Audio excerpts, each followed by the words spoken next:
So good afternoon, everyone. Can I request you to please take your seats so that we can begin today's session of eNISHIP. Welcome to today's session of eNISHIP, and I welcome all my attendees from ART centers from UP, and also I can see ART Center Salem and Dr. Prabhu from Andhra, and I can see one or two more centers from South India. Welcome all of you. I am Dr. Upasna. I work as the nodal officer and specialist for the ART Center and the National TB of National Institute of TB and Respiratory Diseases. Helping me would be Dr. Lokinder. I would just request him to wave. Dr. Lokinder is a specialist in the senior specialist of TB and RD. We would also be delivering the didactic and will be the expert for today. Then we have Dr. Vandana, our coordinator, who helps us she's from Share India, who helps us with all the setting up of the session. Can you just say a hi, Vandana? Then we have Ajit from Share India, who helps us with the IT part, and Mr. Gaurav from Eco India, who also helps us with the IT and other supervision of this session. So with this introduction, can I please request Ajit to pull up the attendance? Ajit, please can you pull up the attendance? So where are we with the attendance, Ajit? It's just 48%. Okay, so let's wait another 5 minutes. Please can I request everyone to be a little fast with the attendance? Can we move ahead, Ajit? Yes, I think we can move ahead. Yeah, so please can I request you to pull up the pretest questionnaire? Please, I would like to request everyone to attempt the pretest. The first question of the pretest is the delay in TB treatment initiation. Huh?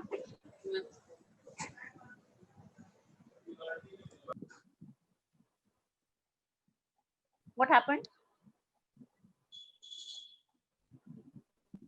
I think some participant might be calling some other person. So that's Okay, I got so scared. I just stopped in between. I said something wrong has happened to somebody.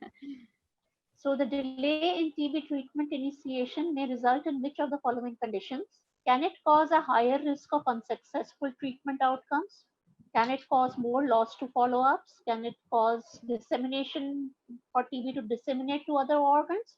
Or is all of the above possible? Please, I think just take another minute and answer this question. We'll move on to the next.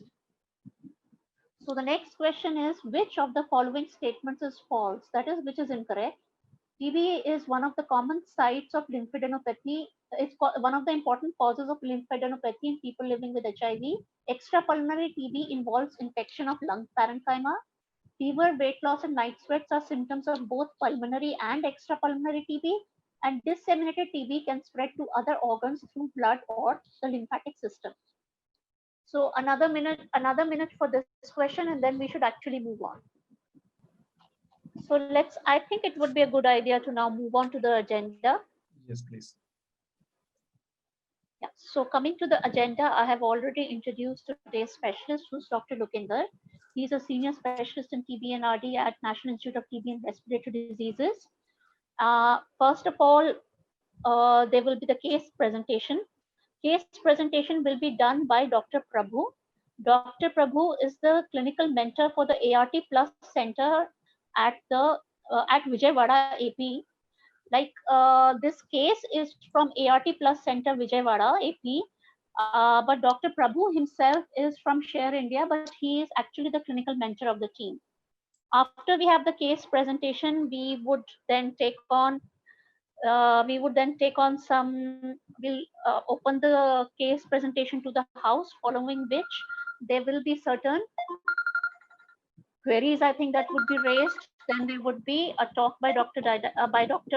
Lokinder, followed by again an open house. So with this, let me request Dr. Prabhu to please share screen and to deliver his case presentation. Thank you, ma'am. And thank you all. Good afternoon, all. So I'm Dr. Prabhu. I'm going to present this case of a 20-year-old female PLHIV diagnosed with extrapulmonary TB that is lymph nodal TB, and was started on Cat1 ATT on 3rd August 2020. The patient was registered into the ART care in the month of February 4th, 2020. ART was initiated the next day, immediate next day, that is 5th February 2020. Going into the details, like patient was initiated on ATT initiation was done on August 3rd, 2020.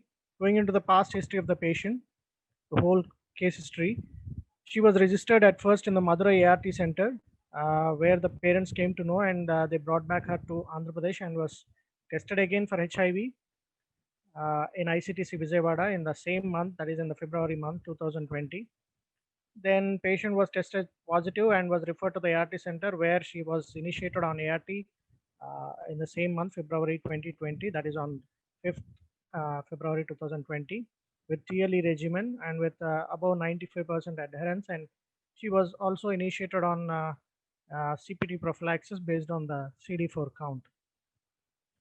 Then she was diagnosed with extrapulmonary TB. She was advised to get the CECT abdomen, and the findings of CECT abdomen as follows: like enlarged necrotic abdominal lymph nodes. They made inquiry of probably TB. Then based on and she was started on Cat1 ATT on 3rd February 2020, but the patient did not take the ATT, refused to take this ATT, but she was continued ART.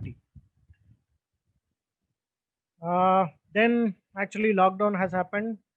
Patient was continued on ART, and the ART was handed over at doorstep by the help of Vihan Outreach due to lockdown situation of COVID-19. Then in the month of July ending and in the month of beginning of the August, she was presented with weight loss, swelling on the left thorax, features suggesting of cold abscess in the month of August, and was started on ATT based on the clinical condition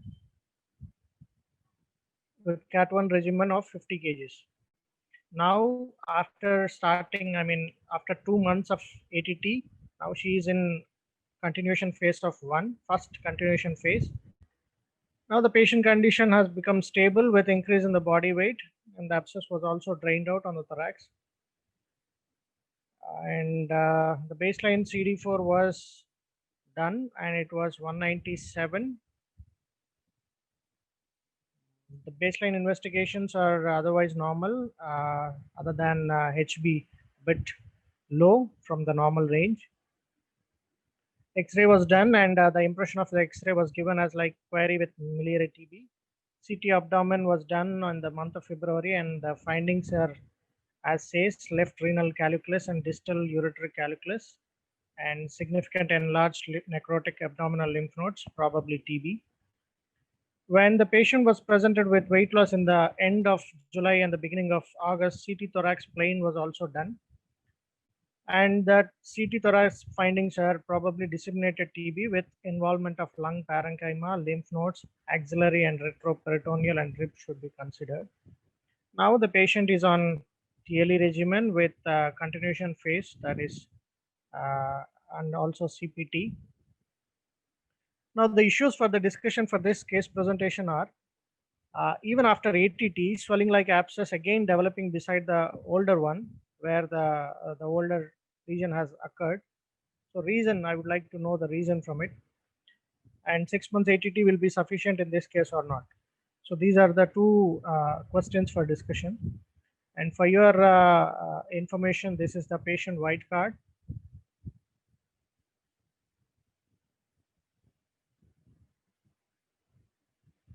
These are the baseline investigations which were done at the time of registration into ART care.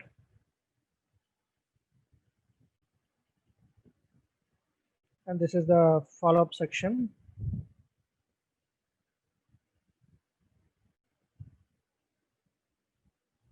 The ICTC testing form. It's a green book. And this is the CT thorax report. This is findings is possibility of disseminated TB with involvement of lung parenchyma lymph nodes. This was the earlier CT abdomen during the time of initiation of ART. It shows significant enlarged necrotic abdominal lymph nodes. This was the X-ray. And these are the pictures of the patient before initiation of ATT and after the initiation of ATT. Yes, ma'am. Thank you, ma'am. Thank you so much, Dr. Prabhu. For the benefit of the audience, I will ask you some questions. First question would be, what was the 4S status of the patient when she initially came to the Vijayawada ART center right in the beginning? Yes, ma'am. The forest status of the patient was negative, ma'am, because patient did not come with any forest symptoms. But based on the clinical condition, like she stated, like she is feeling very weak. Based on that, our nodal officer advised to get a CT abdomen. He suspected something else, so she was advised that CT abdomen. And before the CT abdomen result, we have initiated the ART, ma'am. So once ART was initiated on the second day, we got this CT abdomen report, and we have given ATT also along with ART. But unfortunately, the patient refused to take this ATT at home, and she denied that she has any TB, and she continued on ART, ma'am. That's this clarification is very helpful, because when you just look at the case as such, it seems that why was ATT and ARTT not started first? Why was ART started before ART? Sorry, ART started before ATT, and then we are not even sure that why there is such a patient that who's taking ART but not taking ATT.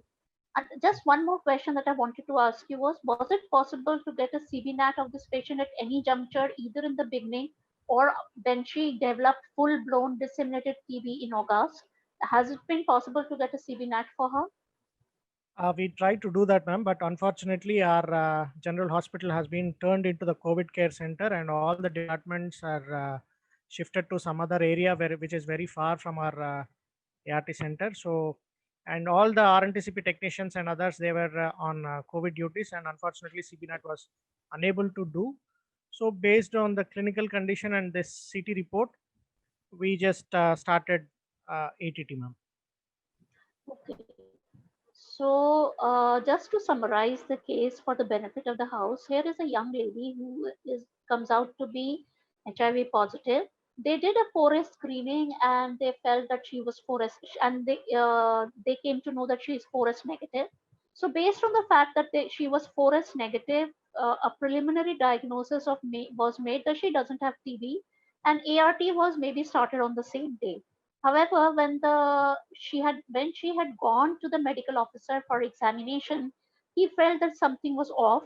Even though she didn't have fever, cough, weight loss, he didn't feel comfortable, and so he ordered a CT scan of the abdomen, which came back within a day, and it showed that she had abdominal TB. So, in an ideal situation, it would have been good if we had first treated her with TB, when she had stabilized on TB in 10 to 14 days, and then we had started ART. It would have been a good option. But as you know, in the field, everything cannot follow according to textbook and according to the guidelines written in the book. So this patient was in good faith, started on ART, turned out to be TB, refused to accept that she has TB. So even though they did advise her TB, they tried to start her on anti-TB treatment from the center. She did not accept TB, and unfortunately, very soon on the heels of her diagnosis, the lockdown came. Because of the lockdown, a patient who had already started on ART continued on ART because they got it distributed to the doorstep of the patient by the Vivan services, which is very commendable. But she missed out on the opportunity of coming to the center and getting repeated counseling for starting of ATT. So this is a typical case scenario, and this is typically how chronic disorders and very serious infective disorders and national programs get affected in the face of a disaster situation. So because of the natural disaster of COVID, because of the countrywide lockdown, this patient missed out on the chance of coming to the OPD, to the ART center, and getting whatever counseling she could have got from the counselor, the doctor, the ART nurse to start ATT also. So here we have a patient who stubbornly refuses that she has ATT. She has not got, she has got, she's got, not got TB. She has missed out her chances for counseling because of the natural disaster. ART, she somehow continues due to the initiative of the center and Vivaan together, due to which they are getting it dropped to her doorstep. When lockdown gets over, she comes back, and this time she is symptomatic for TB. When she comes back to the ART center, a CT scan is done which shows disseminated TB. Now, this time the patient is started on first line anti-tubercular treatment, and while she is still on the treatment, she is developing, her lymph node is becoming bigger than becoming smaller, and she is developing another site of TB, an additional site of lymph node. And she appears to be getting clinically worse after starting ATT rather than becoming better. Her So this is basically the scenario. Are there any questions or any comments the house would like to make before I invite Dr. Lokinder for his didactic? Dr. Upasana ma'am, just a small submission that today Yeah. we have Northern India with us, mostly centers of Delhi and UP. So I think we can Okay. have leverage of being bilingual because ऐसे cases ma'am हम बहुत देखते हैं ART में जहाँ पे patient आया ART का and then the Okay. patient is diagnosed with TB. उसके बाद में फिर LFE हो जाता है कि मुझे दवाई नहीं खानी है TB की. So I think we can go bilingual with this case. It's very important. Okay, we'll go bilingual. So okay, ये एक ऐसा केस है एक यंग लेडी का जो कि विजयवाड़ा में डायग्नोज हुई that she had HIV. इसको टीबी निकली पेट की, लेकिन इसने अपनी टीबी को एक्सेप्ट नहीं किया. ART स्टार्ट हो गई थी क्योंकि ये 4S नेगेटिव थी. अब दो इसका डायग्नोसिस हो गया था पेट की टीबी का, फिर भी इसने अपना डायग्नोसिस एक्सेप्ट नहीं किया, और ART सेंटर वाले इसको कन्विंस कर ही रहे थे कि लॉकडाउन हो गया. तो ये हुआ कि एक टीबी का पेशेंट टीबी का ट्रीटमेंट लेने को तैयार नहीं, ART चल गई थी, क्योंकि वैसे तो भाई टीबी का ट्रीटमेंट पहले चलना चाहिए था, पर चूंकि ये 4S नेगेटिव थी तो इसलिए इनएडवर्टेंटली ना चाहते हुए भी ART ATT से पहले चल गई एक HIV टीबी केस में. ये रियलिटी में कभी कभी हो जाता है, हमेशा हम रियल लाइफ में बिल्कुल टेक्स्ट बुक के जैसे नहीं चल पाते. तो ART स्टार्ट हो गई, ATT लेने को वो मानती नहीं, ऊपर से लॉकडाउन हो गया नेशनल डिजास्टर की वजह से. लॉकडाउन हो गया तो उसको हम बार बार सेंटर बुला के कन्विंस नहीं कर पाए कि टीबी का इलाज भी बहुत ज्यादा जरूरी है. ART उसके घर पे पहुंचा दी गई, टीबी का ट्रीटमेंट रह गया. अगस्त में जब लौटी, जब लॉकडाउन खत्म हुआ, तो देखा गया कि उसको अब तो सिम्टम्स आ रहे हैं टीबी के. अब उसकी टीबी लिम्फ नोड में भी फैल चुकी है और चेस्ट में भी फैल चुकी है. तो इस बार जब उसको टीबी का ट्रीटमेंट बताया गया, उसको कन्विंस किया गया, तो वो मान गई कि हाँ भाई उसको टीबी भी है. तो ART तो पहले से ही चल रही थी, अब उसको टीबी का ट्रीटमेंट भी स्टार्ट कर दिया. जब टीबी का ट्रीटमेंट स्टार्ट किया तो हमने ये देखा कि उस पेशेंट को जहां पे टीबी थी, जिस लिम्फ नोड में थी, वो ठीक होने के बजाय थोड़ा सा बढ़ गया है, और एक और नई जगह भी उसको स्वेलिंग आ गई है टीबी की. तो कहने को तो टीबी का इलाज चल रहा था तो उसको ठीक होना चाहिए था, फिर ये न्यू स्वेलिंग और एग्जिस्टिंग लिम्फ नोड को बड़ा क्यों हुआ. दूसरी एक जो ट्रेजेडी हुई इस केस में नेचुरल डिजास्टर की वजह से कि सारा जनरल हॉस्पिटल विजयवाड़ा में कोविड हॉस्पिटल्स बन गए, जिसकी वजह से सीबी नेट सर्विसेज कॉम्प्रोमाइज हो गई. तो इस रिजल्ट से ये हुआ कि इस पेशेंट का अप फ्रंट पास होने के बजाय भी, जबकि इसके पास बावजूद इसके कि इसके पास एक बड़ा सा लिम्फ नोड था जिसमें से पस सीबी नेट के लिए जा सकता था, चेस्ट की टीबी थी जिसकी वजह से स्पूटम सीबी नेट के लिए जा सकता था, क्योंकि CB net services natural disaster की वजह से सस्पेंडेड थी, तो इसका सीबी नेट नहीं हो पाया. तो एक साइड तो हमारे पास एक पेशेंट है जिसका टीबी ट्रीटमेंट इतना डिले हो गया, जिस भी वजह से हुआ, पेशेंट नहीं माना, हम वो कोविड की वजह से लॉकडाउन हो गया पर डिले हो गया. अब वो पेशेंट टीबी डिसेमिनेटेड या ज्यादा सीरियस होके आया है. तो ये बहुत जरूरी है इस केस में कि हमें ये पता चल जाए कि ये आर सेंसिटिव है कि नहीं है, कहीं ये रेजिस्टेंट टीबी तो नहीं बन गया इतने दिन में, या ये जो इसके lymph nodes on first line treatment बढ़ रहे हैं, नई स्वेलिंग आ रही है, क्या रेजिस्टेंस की वजह से तो नहीं है, पर सीबी नेट हो नहीं पा रहा.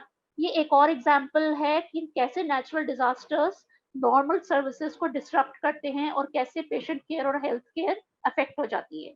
तो इस समरी के साथ मैं आप सबसे रिक्वेस्ट करूंगी, क्या आप लोग कुछ इसके बारे में कहना चाहेंगे या कोई क्वेश्चन पूछना चाहेंगे?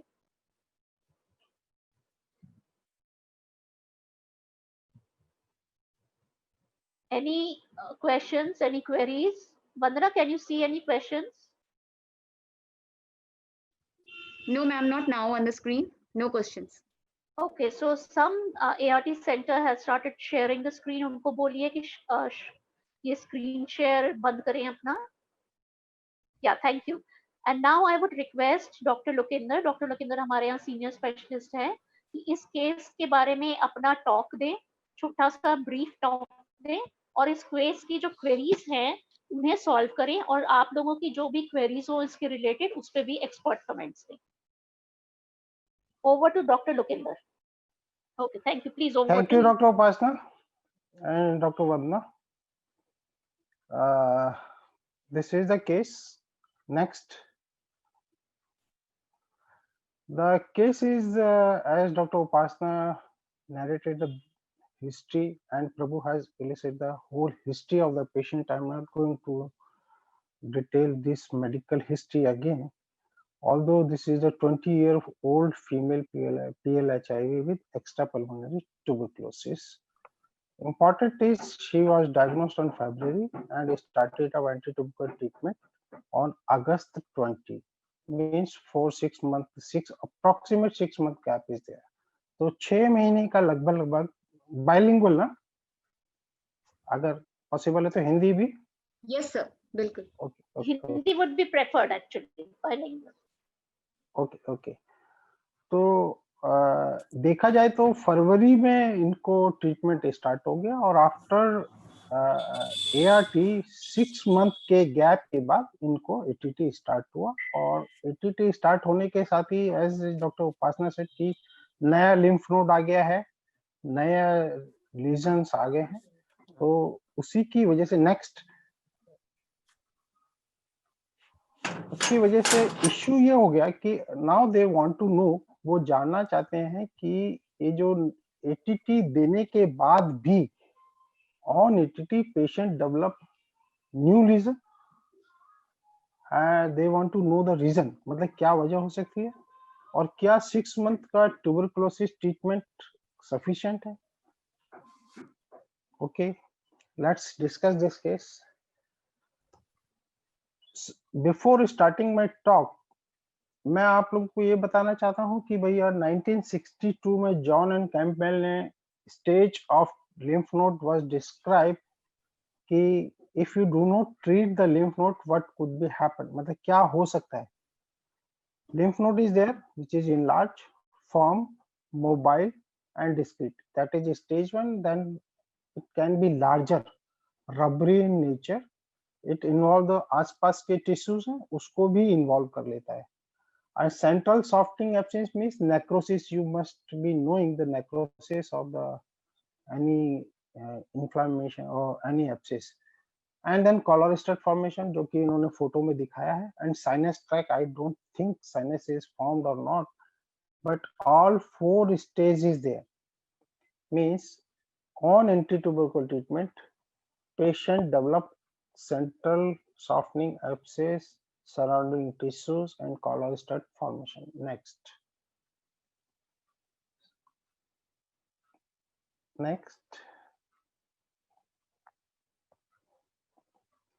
So ये सब चीज होने के बाद हमारे पास क्या है, क्या हो सकता है. There are certain definition कि हम लोग किस चीज से डील करें. This is known as, one is the definition is the paradoxical response. Second is ART associated tuberculosis, and third is immune reconstitution inflammatory syndrome. The paradoxical response is anti-tubercular therapy defined as the clinical or radiological worsening of pre-existing tuberculosis lesion or the development of new lesion during the appropriate treatment and shows improvement with ATT. Like जो हमारा case है 20 years old female on anti-tubercular treatment, she developed new lesions. That is simple paradoxical. अगर ये HIV को अलग रख दें या फिर HIV को इंक्लूड करें तो फिर इम्यून हो जाता है, आयरिस हो जाता है, अदरवाइज वो नीचे आएगा ART associated tuberculosis. But this is paradoxical reaction on anti-tubercular treatment. patient develop new lesion or worsen the old lesion. What is next? Next is ART associated, ART associated tuberculosis. What does it? All cases of tuberculosis that are diagnosed during ART should be defined as follow. जो भी case of TB के हैं वो ART के time में जो define किए जाते हैं वो कैसे किए जाते हैं? Patient is not receiving treatment for tuberculosis when ART is initiated. Patient को टीबी की दवा नहीं दी गई जब पेशेंट का ART स्टार्ट किया गया.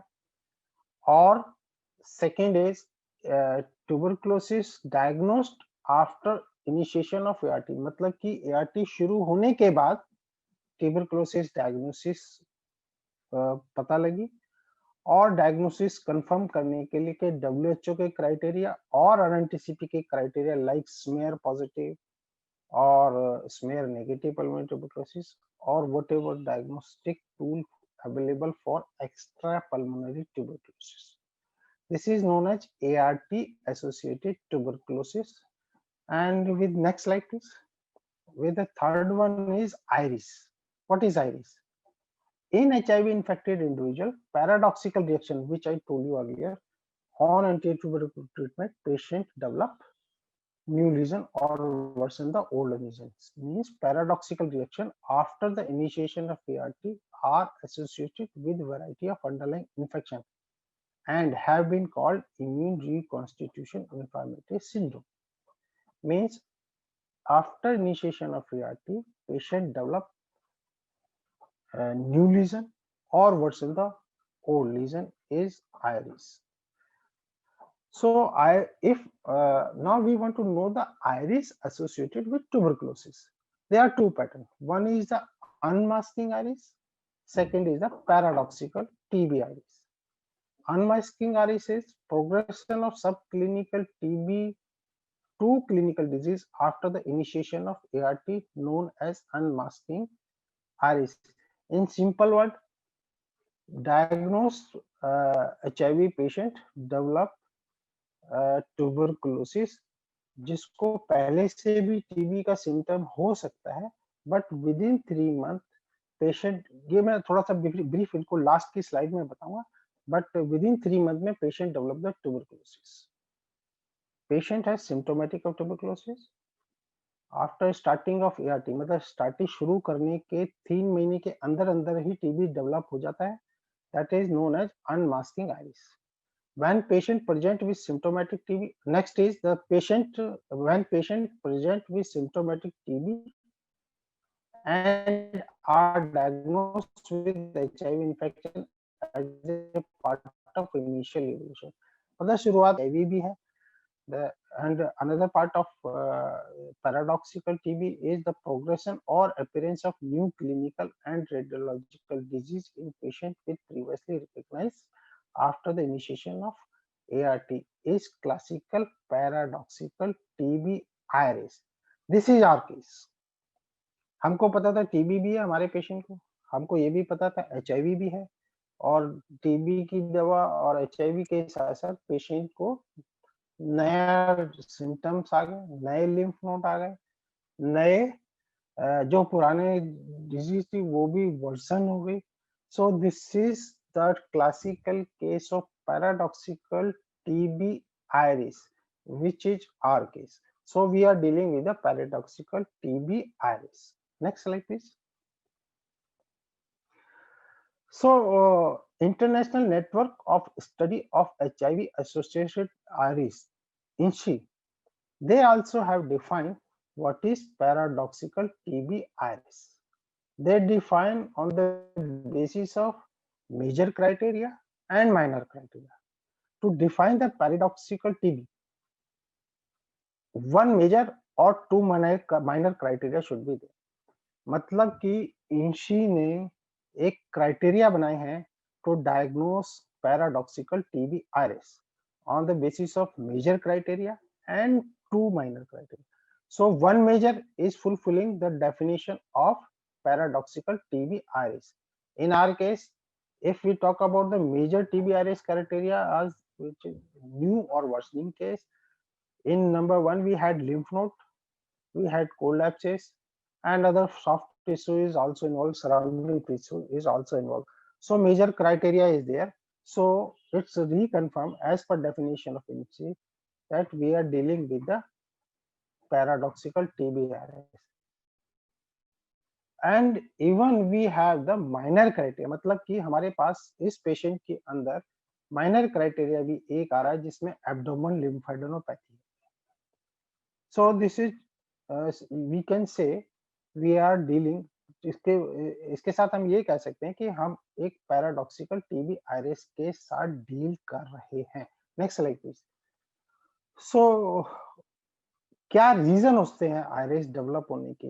ऑल्दो बहुत बड़ी वो है आइरिस अपने आप में, but what I want to tell you the only two interrelated factor जो आपस में मिले हुए टू फैक्टर है CD4 T cell immune suppression prior to initiation of anti-ART and the degree of viral suppression and immune recovery following the initiation. मतलब ART शुरू होने से पहले CD4 और viral suppression after starting of ART, उसके शुरू होने के बाद, ये दो कारण हैं जिसकी वजह से आइरिस होता है, CD4 T cell immune suppression and the viral suppression of immune recovery.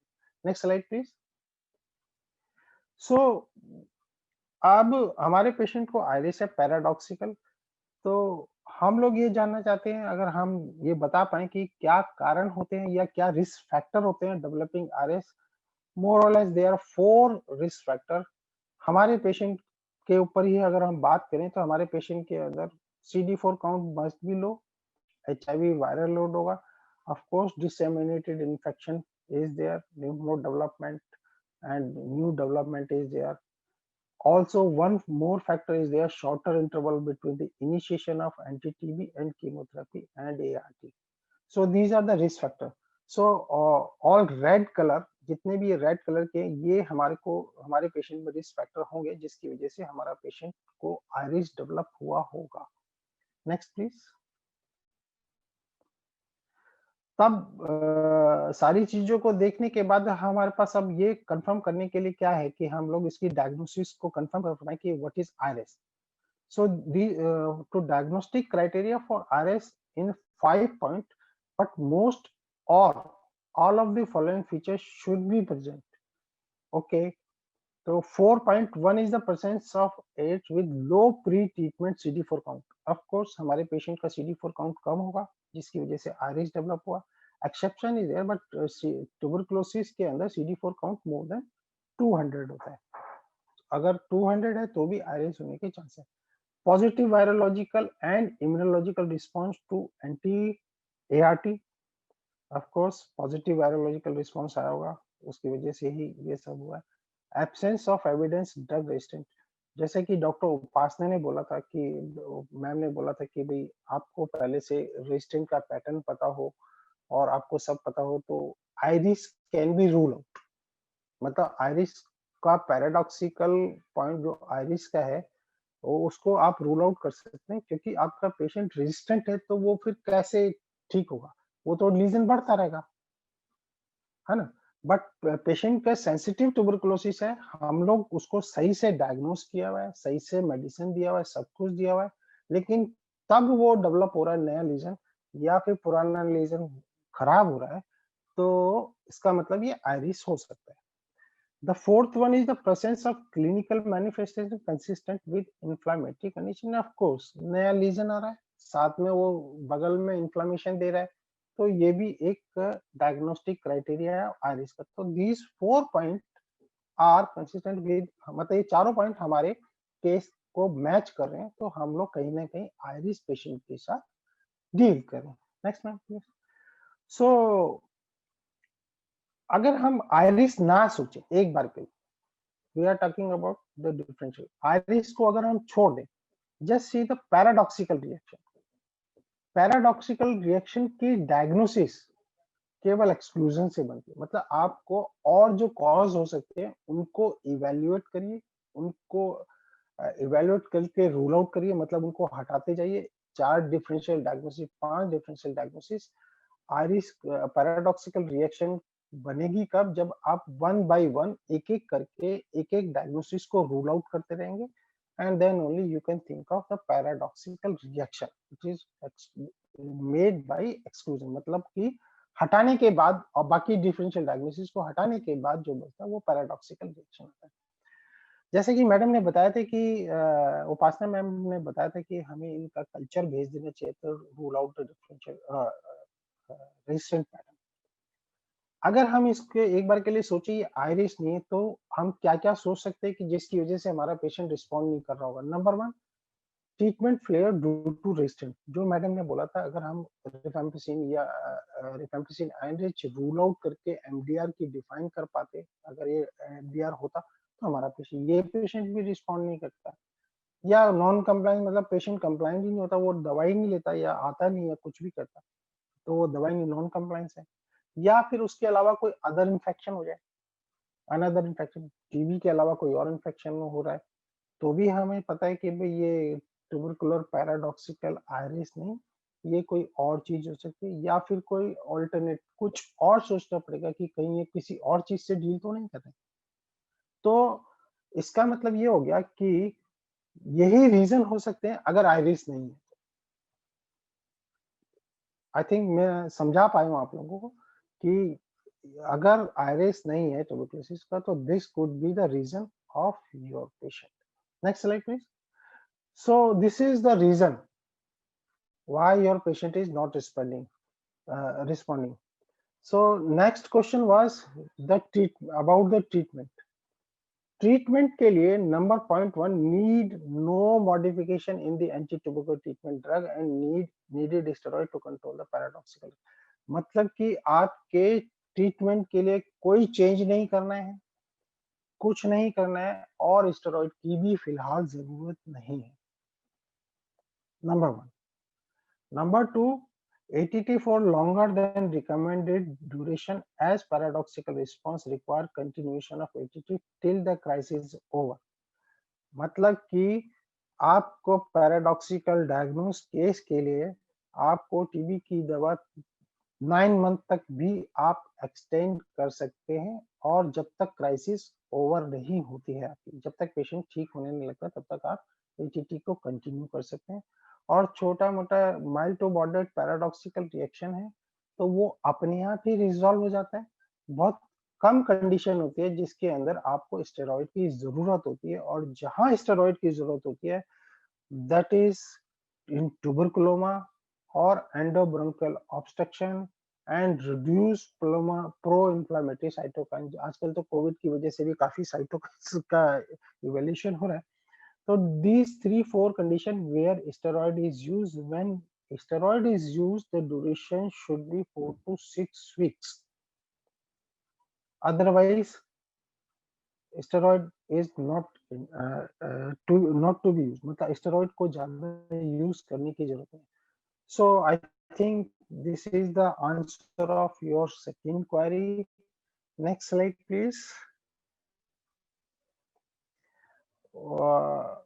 When I talk about the iris, जब मैं आयरिस के बारे में बता रहा था पिछली स्लाइड्स के अंदर मैंने बताया था दो टाइप की, एक अनमास्किंग एक पैराडॉक्सिकल। तो this is the slide few word about the unmasking. What is this? Number 1 on left side is symptomatic TB, a patient not on anti-TB within 3 months of after initiation. मतलब कि anti-tubercular suspected tuberculosis patient, symptomatic tuberculosis patient develop tuberculosis, active tuberculosis within 3 months of ART. मतलब ART शुरू होने के 3 महीने के अंदर अंदर ही टीबी एक्टिव टीबी डेवलप होगी, और उसकी वजह होती है कि CD4 काउंट रेज हो जाता है, वायरल लोड नीचे हो जाता है, तो इम्यूनोसप्रेशन रिवर्स हो जाता है। और इसी तरह के केस के अंदर टीबी के incidence third point is during the period of TB incidence rate are higher occurrence of TB. इसी पीरियड के अंदर अंदर सबसे ज्यादा टीबी के केस डेवलप होते हैं। This is the one part. Second part is on right side the patient is not on TB treatment when ART is initiated when present with active TB within 3 months. This is the same जो पहले बोला था कि within 3 month के अंदर अंदर TB develop होगी। अब यहाँ पे और लेफ्ट साइड और राइट साइड में डिफरेंस ये है कि राइट साइड के अंदर अनमास्किंग आयरिस को डायग्नोस करने के लिए इन्होंने क्लिनिकल मैनिफेस्टेशन लिए हैं, ना कि CD4 और क्या नाम है CD4 काउंट और वायलर रूट को लिया। इस चीज को इस तरफ इसलिए हटाया गया है क्योंकि CD4 और वायरल लोड कहीं कहीं कंट्रीज के अंदर बहुत कॉस्टली इन्वेस्टिगेशन होता है, उसकी वजह से इन्होंने क्लिनिकल मैनिफेस्टेशन को भी लिया है अनमास्किंग का आयरिस स्कैनिंग के लिए। अब वो क्या क्या मैनिफेस्टेशन है? One is the tuberculosis lymphadenopathy, tuberculosis abscess. Second is a presentation of pulmonary tuberculosis that complicated by respiratory failure. Respiratory failure और ARDS के complication का pulmonary tuberculosis, और who present with marked systematic inflammation, जैसे कि हमारा patient का inflammation बहुत ज़्यादा है। और once established on tuberculosis treatment, a clinical course that complicated by paradoxical reaction. जैसे कि हम पैराडॉक्सिकल रिएक्शन के बारे में बात कर चुके हैं कि ऑन ETT न्यू डेवलपमेंट और worsening of old lesion. The simple for this management is very simple, you have to continue the anti tubercular treatment, nothing change, कोई चेंज नहीं करना है, कुछ नहीं करना है। आपको केवल स्टेरॉइड की अगर जरूरत पड़ती है तो वो कब पड़ती है? जब इंजरी हो या सीवियर लंग इंजरी हो, तब आप थोड़ा बहुत स्टेरॉइड के बारे में सोच सकते हैं। So next slide please. So this is all about the R case. R case is the paradoxical TB iris. Region I told you, मैंने बताया कि कैसे कैसे हो सकता है। अगर iris नहीं है तो और क्या रीजन हो सकते हैं, like drug resistant tuberculosis, non compliance और new inflammation another than tubercular infection etcetera etcetera. So what is learning point? हम क्या जाने हैं आज के इस टॉक से? The initial improvement during anti tubercular treatment therapy followed by deterioration despite of definitive diagnosis, treatment compliance to treatment should be suspect as paradoxical reaction.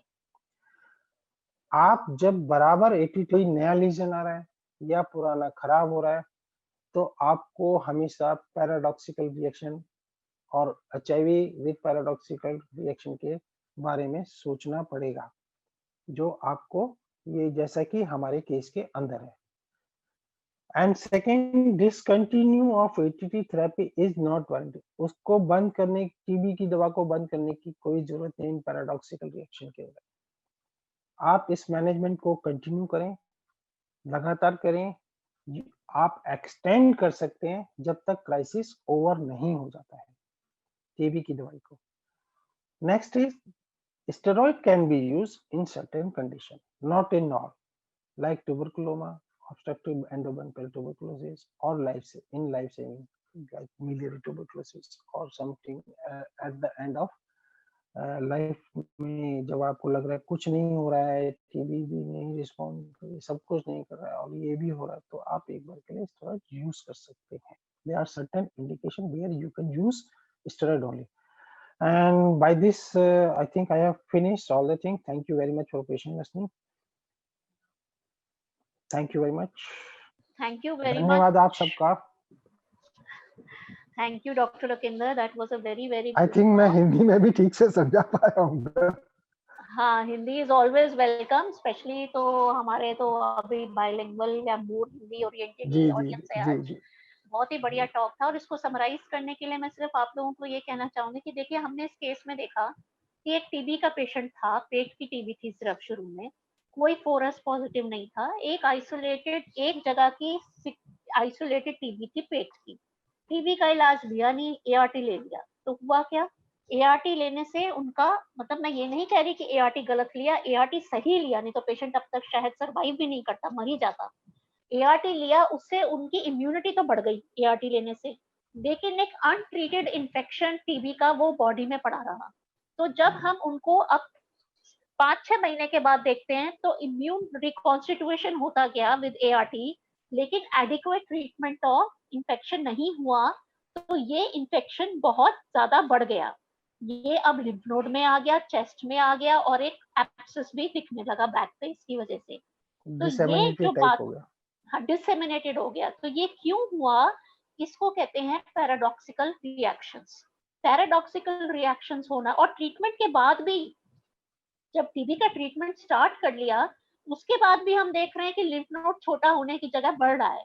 तो ये दोनों एग्जाम्पल हैं पैराडॉक्सिकल रिएक्शन के, और ये बेसिकली इसलिए होते हैं कि अगर आपकी बॉडी में कोई अनट्रीटेड या पार्शियली ट्रीटेड इन्फेक्शन है, उसके ऊपर एआरटी इंड्यूस्ड इम्यून रिकॉन्स्टिट्यूशन कर दिया जाए, तो जहां पे टीबी की साइट्स पहले छुपी हुई थी इम्यून कॉम्प्रोमाइज की वजह से, वहां पे एक बहुत एक्सूबरेंट सा इन्फ्लेमेटरी रिस्पॉन्स हो जाता है जब आपकी इम्यूनिटी ठीक होती है। तो ये जो बढ़ा चढ़ा के जो इम्यूनिटी का रिस्पॉन्स होता है, उस वजह से साइलेंट टीबी की साइट्स जो होती हैं बॉडी में, वो भी रिएक्ट Develop करके ऑब्वियस हो जाती है, वो भी बाहर क्लिनिकल सिम्टम्स देने लगती हैं जो पहले की चुपचाप बैठी थी। बेसिकली इस फिनोमिना को आयरिस बोलते हैं, इम्यून रिकॉन्स्टिट्यूशन इन्फ्लेमेटरी सिंड्रोम। ये एचआईवी में बहुत कॉमन है, पर ये नहीं है कि नॉन एचआईवी में होता ही नहीं। जो लिम्फ नोड टीबी है वो नॉन एचआईवी केसेस में भी हमने देखा है कि आप लिम्फ नोड को ट्रीट कर रहे होगे, सब कुछ ठीक चल रहा होगा, लिम्फ नोड अच्छा रिस्पॉन्ड कर रहा होगा, अचानक से ट्रीटमेंट खाते खाते ही वो बढ़ पड़ेगा, तीसरे महीने में चौथे महीने में एटीटी के वो अचानक से बढ़ने लगेगा। या प्लूरल एफ्यूजन है, शुरू में ठीक हो रहा होगा, एकदम से आप देखोगे फिर से बढ़ गया। तो ये जो पैराडॉक्सिकल रिएक्शंस हैं, ये नॉन एचआईवी टीबी में भी होते हैं और बड़े कॉमन है लिम्फ नोड और प्लूरल एफ्यूजन में, पर एचआईवी में बहुत ज्यादा नोन है क्योंकि इसमें हम साथ में एआरटी भी देते हैं, जिससे हमारी इम्यूनिटी डायरेक्टली इंक्रीज होती है। अब जैसे डॉक्टर लुकिंदर ने बताया, दो तरह के इम्यून रिकॉन्स्टिट्यूशन इन्फ्लेमेटरी सिंड्रोम्स होते हैं, पहला होता है अनमास्किंग और दूसरा होता है पैराडॉक्सिकल। अनमास्किंग का मतलब ये है कि आपने जब पेशेंट को असेस किया एआरटी के लिए, तब आपको कोई sign of symptom of TB नहीं मिला, आपने एआरटी स्टार्ट कर दी, पर एआरटी स्टार्ट होने के 3 महीने के अंदर आपको फ्रैंक टीबी मिल गई। तो ये जो टीबी आपकी पहले बॉडी में हिडन थी, वो इम्यूनिटी की वजह से अनमास्क हो गई। तो any new tuberculosis that you get after starting ART within the first 3 months of ART initiation is unmasking iris. ठीक है, इसको हम ये मानते हैं कि पुरानी प्रीवियसली प्रेजेंट टीबी ही फ्लेयर हो गई है, हम इसको इंफेक्शन, न्यू इंफेक्शन नहीं मानते, न्यू डिजीज नहीं मानते। और एक होती है, एक तरह की टीबी ऐसी है कि आपको ART स्टार्ट करने से पहले टीबी पता है, आपने उसका इलाज दिया, 2 हफ्ते इलाज के बाद ART स्टार्ट करी, जो मरीज अभी तक अच्छा ठीक हो रहा था, ART स्टार्ट होने के हफ्ते 2 हफ्ते के अंदर सडनली डिटेरियोरेट कर जाता है, या तो इसका लिम्फ नोड बढ़ जाता है, या चेस्ट में नया डिजीज आ जाती है, या पेट में डिजीज आ जाती है, या ट्यूबरकुलर मेनिंजाइटिस हो जाती है। तो ये नोन केस ऑफ टीबी था, टीबी का इलाज लिया इसने, बट ART से जो इम्यूनिटी बढ़ी उसकी वजह से इसकी न्यू साइट्स डेवलप हो गई। तो इस तरह के आयरिस को बोलते हैं पैराडॉक्सिकल आयरिस। दोनों केसेस में जैसे डॉक्टर साहब ने कहा, this iris will always be a diagnosis of exclusion. जब भी आप पेशेंट को देखते हो कि इलाज पे पेशेंट वर्स हो रहा है, आप इलाज दे रहे हो और पेशेंट वर्स हो रहा है, तो इसमें कुछ चीजें हैं जो आपको रूल आउट करनी जरूरी है। पहली चीज तो क्या कोई और इन्फेक्शन तो नहीं है, हमारा डायग्नोसिस गलत तो नहीं है, या कॉम्पिटेंटली कोई और इन्फेक्शन तो नहीं आ गया कि हम तो टीबी का इलाज दिए जा रहे हैं, पता चला ये कुछ और था। सेकंड, हमको ये देखना पड़ेगा कहीं रेजिस्टेंट टीबी तो नहीं है, कि टीबी तो है रेजिस्टेंट और हम दिए जा रहे हैं फर्स्ट लाइन, तो पेशेंट वर्सन नहीं करेगा। जो तीसरी चीज देखने की है वो ये देखनी है कि आपका डायग्नोसिस भी ठीक है और सेंसिटिव टीबी भी है, पर मरीज इलाज ले भी रहा है कि नहीं, क्या पता वो इलाज ही ना ले रहा हो इसलिए फेल कर रहा हो, और जब पेशेंट फेल करेगा तो वर्सन तो करेगा ही। और चौथी चीज है कि कोई ऐसा जो हम एक वर्सनिंग देख रहे हैं पेशेंट की, वो किसी साइड इफेक्ट की वजह से तो नहीं हो सकती। तो जब आप ये चारों चीजें रूल आउट कर लें और आप देखें कि पेशेंट इलाज में वर्सन हो रहा है, तो आप उसको आयरिस माने, और फिर देखें कि अनमास्किंग है कि पैराडॉक्सिकल है। आयरिस में एंटी टीबी ट्रीटमेंट को स्टॉप करने की बिल्कुल जरूरत नहीं है, आप जो भी ART दे रहे हैं, जो भी ATD दे रहे हैं, उसको कंटिन्यू करें।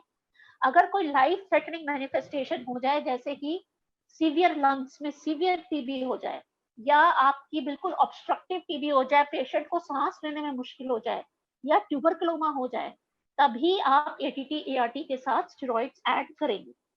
सो this is the brief about iris.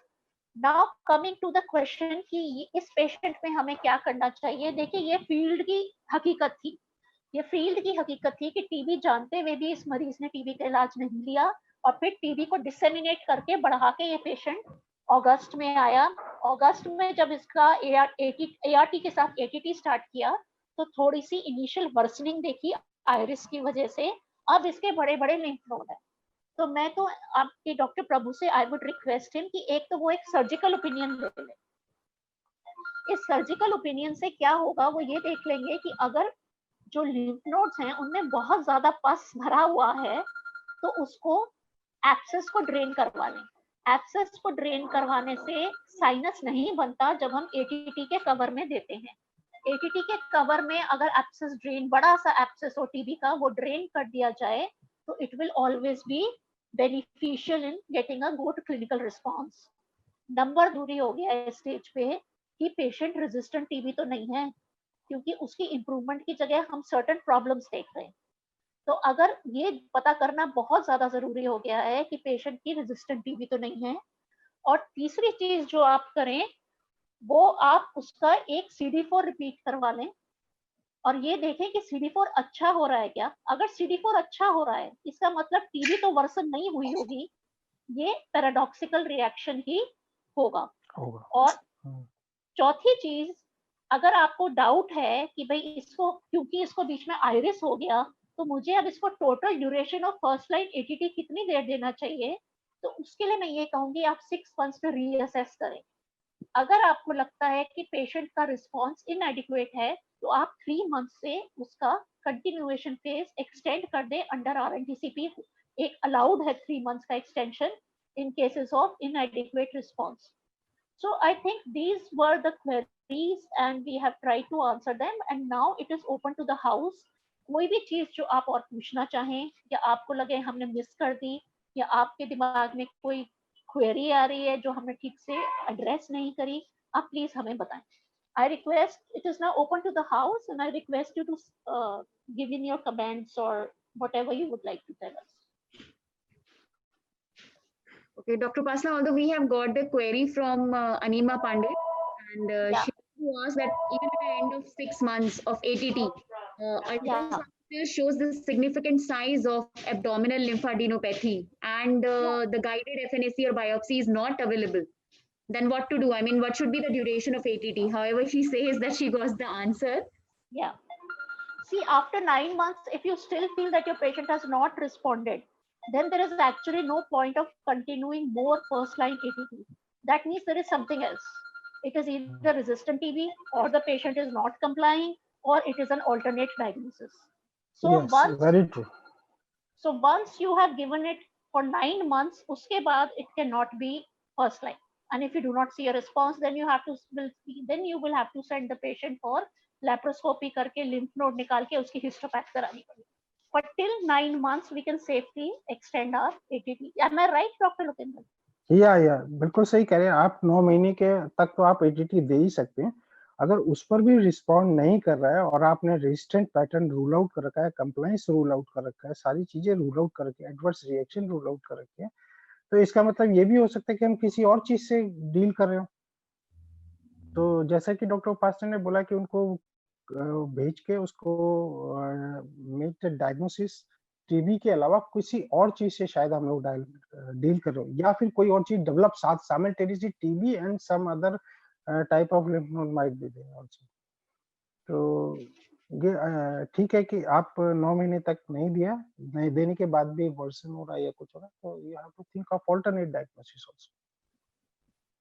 Very well said Upasana. इसमें मैं एक चीज ऐड करना चाहूंगी कि एब्डोमिनल टीबी में क्या होता है, कई बार छोटे छोटे लिम्फ नोड्स रह जाते हैं, मतलब टीबी ठीक हो जाती है फिर भी सब सेंटीमीट्रिक लिम्फ नोड्स रह जाते हैं जो कि इनएक्टिव लिम्फ नोड्स होते हैं और वो 2-3 साल तक पड़े रहते हैं। सब सेंटीमीट्रिक से मतलब ये है आप रिपीट अल्ट्रासाउंड कराओ, अगर उनका साइज 1 सेंटीमीटर से कम है, पेशेंट को फीवर नहीं है, नाइट स्वेट्स नहीं है, वेट लॉस नहीं है, ठीक है, कॉफ नहीं है और कोई एक्टिव सिम्टम ऑफ टीबी नहीं है, तो छोड़ दो, मरीज ठीक हो गया है। चाहे 6 महीने पे आपको hello hello I think we have lost Dr. Upasana, sir. There might be some internet connection issue. Okay, मैं इसी चीज में एक पॉइंट ऐड करना चाह देता हूँ जो डॉक्टर उपासना ने बोला है कि जो सारी चीजें बोली वो तो ठीक बोली है।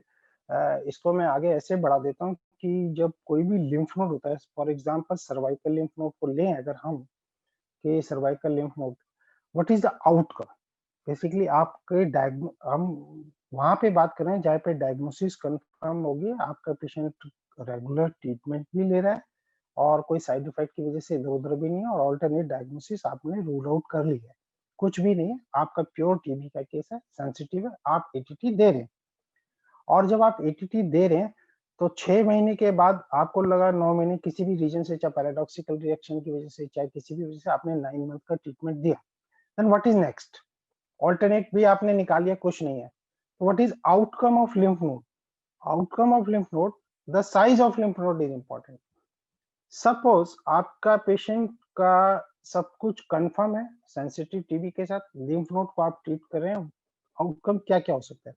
नंबर 1, पेशेंट का लिम्फ नोड पूरा का पूरा गायब हो गया, there is no lymph node, this is the outcome, patient cure मतलब ठीक हो गया, लिम्फ नोड गायब हो गया, नंबर 1। नंबर 2, पेशेंट का लिम्फ नोड साइज छोटा हो गया लेकिन बड़ा नहीं, साइज छोटा हो गया और वहीं पे रुक गया, ठीक, ये भी फेवरेबल आउटकम है, इसको भी आप ट्रीट लिम्फोडेनोपैथी वाला केस सक्सेसफुल मतलब कि successful completed anti tubercle treatment वाला पेशेंट कह सकते हैं। थर्ड, अब साइज भी नहीं घटा, डिसअपियर भी नहीं हुआ, साइज उतना का उतना है, तो भी वो कंप्लीट होगा, आप उसको भी आप सक्सेसफुल ट्रीटमेंट कह सकते हैं, क्योंकि कुछ पेशेंट के अंदर ये देखा गया कि साइज नहीं घटता है, छोटा नहीं होता है, वो केवल वो ट्रीटेड लिम्फ नोड कहलाता है, और वो एक अगर सर्वाइकल पे है या कहीं और पे, कहीं और है तो वो तो आपको दिख नहीं रहा, लेकिन सर्वाइकल खासकर फीमेल के लिए अगर लिम्फ नोड बड़ा हुआ रखा हुआ है, या तो आप उसे एक्सीजन करके निकालवा लीजिए, नहीं निकलवा सकते तो that is remaining lymph node, मतलब जो लिम्फ नोड रह गया उतनी साइज का, वो फिर कहलाता है वो केवल कॉस्मेटिक पर्पस का रहेगा, केवल कि आपको एक गांठ पड़ी, वो पड़ी रहेगी, वो एक्टिव नहीं होगी। चौथा है, जब आप लिम्फ नोड का ट्रीटमेंट कर रहे हैं और उसका साइज बढ़ जाए, तब हमें उस पेशेंट को इवैल्यूएट करना है। तो 4 आउटकम बताए मैंने आपको, पूरा का पूरा लिम्फ नोड गायब हो गया, लिम्फ नोड का साइज कम हो गया, या लिम्फ नोड का साइज कम या उतना का उतना ही रह गया, ये तीनों फेवरेबल आउटकम है। अगर आपके पेशेंट का डायग्नोसिस ठीक है, कंप्लायंस है, कोई साइड इफेक्ट नहीं है और अल्टरनेट डायग्नोसिस रूल आउट है। सोचने वाला बस केवल फोर्थ है, जहां पे ऑन एटीटी और आफ्टर एटीटी नया लिम्फ नोड आ जाए या उसका साइज बढ़ जाए, तब आपको ये सोचना है कि हाँ ये अभी सक्सेस नहीं है, ठीक है। तो ये आउटकम है इसका लिम्फ नोड का। तो वो जो कह रहे हैं कि लिम्फ नोड पड़ा रह जाए, जैसे कि मैडम ने बताया एब्डोमेन में, इवन जो दिखने वाला लिम्फ नोड है उसका साइज छोटा है, छोटा भी है, पड़ा रहने दो, आपका आपने ट्रीटमेंट पूरा कर दिया है, आपने उसको ट्रीट कर दिया है, अब उसमें कुछ नहीं होगा सिवाय अगर शरीर के ऊपर वाला है तो वो कॉस्मेटिक रीजन हो गया, आप उस पर सर्जरी करवाएं, निकलवाएं, जो भी करवाना है करवा सकते हैं, और अगर कुछ होगा तो आप कल्चर भी साथ भेजें, तो अगर रेजिस्टेंट होगा तो वो दोबारा पता लग जाएगा, आपको रिट्रीट कर लीजिए। सो मैं एक बार फिर फोकस बता रहा हूँ आपको कि 4 आउटकम, लिम्फ नोड नहीं रहा, छोटा हो गया या उतना का उतना ही है, तीनों इज फेवरेबल, मतलब सक्सेसफुल आउटकम है, साइज नहीं बढ़ना चाहिए बस। जो मैडम का क्वेश्चन था वो शायद मैंने आपको जवाब दे दिया कि लिम्फ नोड ठीक फिर भी रह गया है, लेकिन एब्डोमेन में जो बोला था तो वो रह गया तो रहने दो, कोई नहीं, कोई परेशानी की बात नहीं, अगर आपकी डायग्नोसिस ठीक है और आपका पेशेंट ने रेगुलरली, साइज बढ़ना नहीं चाहिए। इनिशियल जब भी आप लिम्फ नोड का वो कोई आपको हिस्ट्री मिलती है कहीं पे भी, तो size is important, 1 centimetre 2 centimetre, अगर जितना भी साइज है वो इंक्रीज नहीं होना चाहिए बस, दैट इज मोर इम्पोर्टेंट। तो इंक्रीज हो रहा था, या तो हम पैराडॉक्सिकल से डील करें या फिर हम कोई रेजिडेंट टीबी या फिर वही जो हम डिस्कस कर चुके हैं वो है। Thank you, Dr. That's Lukender. it. Very, very nicely explained. Any more questions, please? ये बहुत important session है, इसको please lymph node TB is slightly confusing. Abdominal is even more confusing. आपको नहीं समझ आ रहा, अपना 6 से 9 महीने इलाज दो और देख लो कि साइज बढ़ा ना हो, ठीक है? 9 महीने देख के छोड़ दो। अगर साइज बढ़ गया तो डायग्नोसिस को रीवैल्यूएट करो, कंप्लायंस को रीवैल्यूएट करो। और नहीं बढ़ा तो कॉस्मेटिक रीजन है, बस और कुछ हाँ, नहीं। बस पड़े रहना। लिम्फ नोड इज ट्रीटेड, ठीक है? अगर सिम्टम्स चले गए, साइज नहीं बढ़ा, आपने पूरा 9 महीने का 6 महीने दिया प्लस 3 मंथ्स और एक्सटेंड कर दिया डाउट पे, बस फिर हो गया, ट्रीट हो गया। ठीक है?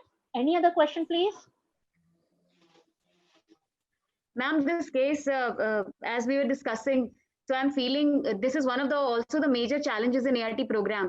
कि हम लोग ART शुरू तो करते हैं, लेकिन उसके बाद अगर पेशेंट को कुछ ऐसा हो जाता है आयरस की वजह से, टीबी हो गई और कोई प्रॉब्लम हो गई, तो पेशेंट फील्स के क्योंकि मैंने ART की दवाई शुरू कर दी तो अच्छा होने की बजाय मेरा तो और प्रॉब्लम्स हो गई. So I think actually face this. This is one of the major challenges, and here comes the counseling part also. I think all the ART colleagues agree with this कि हम लोग फेस करते हैं ये ना सबको, इसीलिए ना knowledge is what will help you convince the patient. अगर आपको खुद ही नहीं पता होगा कि मरीज के साथ क्या है, आप उसको क्या जवाब दोगे? और पेशेंट्स का इंट्यूशन बड़ा स्ट्रांग होता है, आप उनको ब्लफ नहीं कर सकते, आप उनको बेवकूफ बना के कुछ भी काउंसलिंग में नहीं कह सकते. Counselling has to be knowledge based. आप उनको सिस्टम समझाओगे कि आपकी इम्यूनिटी बढ़ी, ये टीबी पहले आपके अंदर शांत थी, इसलिए अब थोड़ी सी क्लियर हो गई है, वक्त के साथ ठीक हो जाइए, तो वो जरूर मानेगा. ठीक है? इसीलिए कहते हैं knowledge is power. Knowledge based counselling होगी तो पेशेंट मानेगा. और यस, पेशेंट को समझाना, पेशेंट कम्युनिकेशन, पेशेंट काउंसलिंग से ज्यादा मैं तो ये कहती हूँ patient communication is what is important. आप मरीज को घंटे भर की काउंसलिंग ना करके 5 मिनट बाद ठीक से समझा दो, I am very sure the patient will go home satisfied and sleep properly, and you will also sleep properly. I think we are over time now, Vandana. Can we pull up the post test? Yes, very certainly, ma'am. So post test is on the screen. We have two questions over here, which we had seen when at the beginning of these sessions. So these two questions, I think we'll take 1 minute time. Please fill this up and then we'll discuss it. Okay, I think we can discuss these questions now. Now we all of us know that the delay in TB treatment initiation may result, there are higher chances of unsuccessful treatment outcome. We may lose the patient and patient become LFU. And as this case also suggests that, the TB infection can disseminate to other organs. So the correct answer for the first question is the fourth option, that is all of above. And second question on the screen we are seeing is, which of the following statement is false? So when we talk about TB is one of the most common causes of lymphadenopathy in PLHIV. Yes, that's particularly true. This is not a false statement. This is a true statement. And EPTB involves infection of lung parenchyma. So we know that extrapulmonary TB involves all the organs except the lung parenchyma and lung organs. So this is the statement which is false. The third statement says fever, weight loss, night sweats are symptoms of both pulmonary and extrapulmonary TB. It's correct. And disseminated TB can spread to other organs through blood or system or lymph system. That's also a correct statement.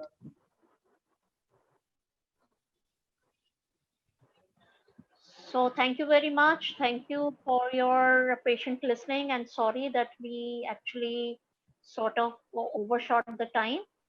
And if you have any queries or any comments, any more clarifications that you see, you could email us also or call us, whatever works for you. And with this, I would like to thank Dr. Lukender and sign off. Thank you very much you're for your welcome. patience. Thank you, Dr. Upasana. Thank you very much for a patient. Thank you. Okay, bye all of you. Bye. Thank you everyone for attending the session. If you're still on screen, please fill up the feedback session of the eNischit. And for any questions, as Dr. Upasana said, you can write to us at enischit@gmail.com. Thank you very much.